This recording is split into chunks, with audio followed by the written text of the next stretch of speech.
Alright, so this is your Hantavirus update. Basically, yesterday, the cruise ship that was carrying 100 plus people, including the 17 Americans that were exposed to the Hantavirus, was docked in the Canary Islands, and the 17 Americans, as well as one British national, was repatriated back to the U.S. Before they were able to hop on a plane, it was confirmed that one of the passengers had tested positive for the virus and was not showing symptoms, as well as another one was being symptomatic but had not been confirmed as positive at the moment. They were obviously separated from the rest of the crew on the plane, but pretty much they were sent to Nebraska. I think 2 people, especially the one that was symptomatic, was sent to Emory, which is in Atlanta, Georgia. They have their own biocontainment unit, as well as all are currently going the initial medical screening as well as quarantine just to make sure they're good. Confirming the timeline from their last exposure with someone with the Hantavirus to make sure they can be able to accurately monitor them in the next few weeks. Now, a lot of people are asking, Lawrence, why were they not kept in the Canary Islands? Why weren't they kept on the ship?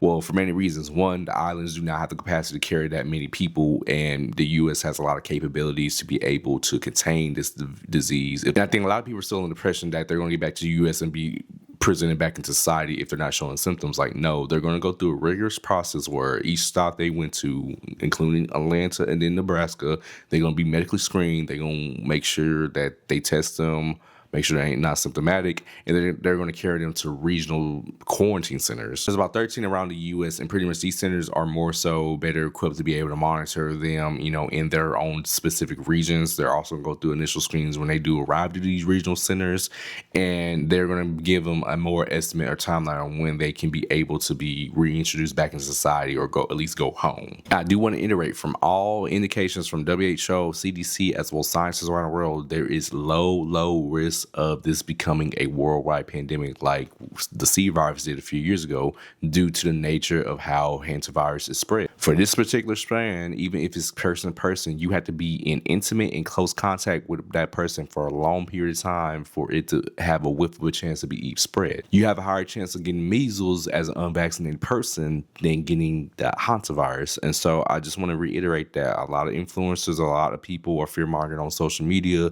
These are the current facts that we have, and they may change. Hence, science changes all the time. But what I do want to mention that we need to start listening to facts and not just go into a panic.